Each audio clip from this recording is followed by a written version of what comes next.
U.S. President Joe Biden will make his first official visit to Canada this week since 2016. National security is expected to be the focus of these talks, among other issues. It has been top of mind ever since last month's flurry of floating objects across North America. For more on this week's visit and the significance of it, we've reached Andrea Chiron, an associate professor of international relations at the University of Manitoba. First, I want to ask you, specific to NORAD, continental defense, what are you hoping comes up this week?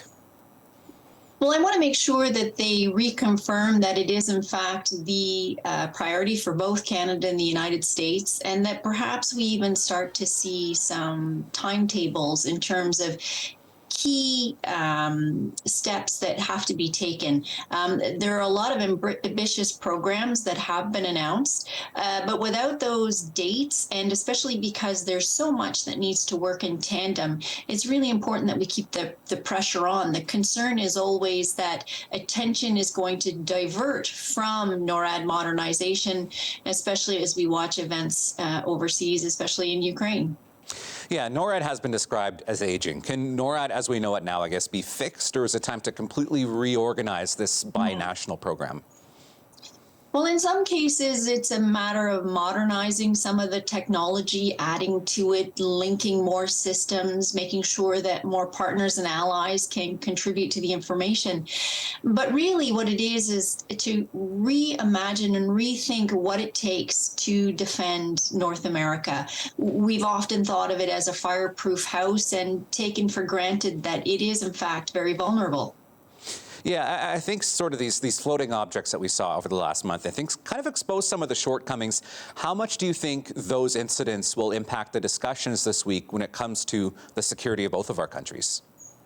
Well, I think they will, one, because they've happened recently. Two, both publics in both Canada and the United States were certainly watching what was happening and are interested. And when your publics are interested in what's happening, then it often sharpens the minds of leaders to make sure that these challenges are addressed. For sure. And when you talk about continental defense, whether it's air, land, how much does border security in particular play into this?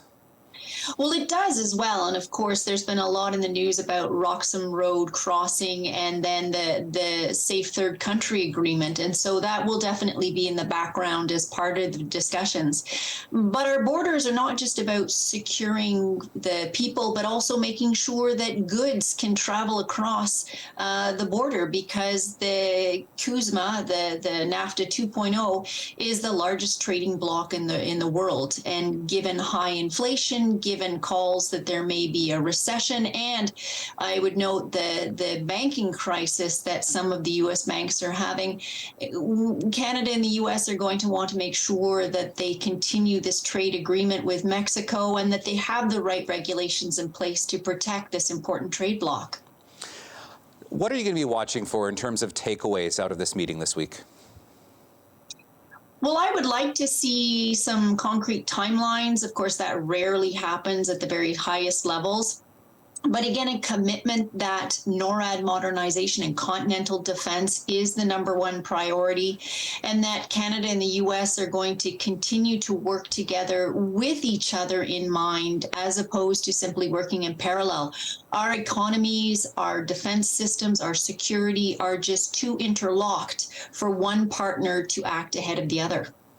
Andrea Chiron, associate professor of international relations at the U of M, thank you for joining us. My pleasure. Thank you.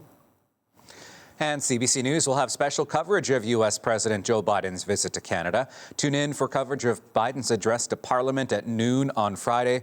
You can see that on CBC Television, CBC News Network, or on CBC Gem.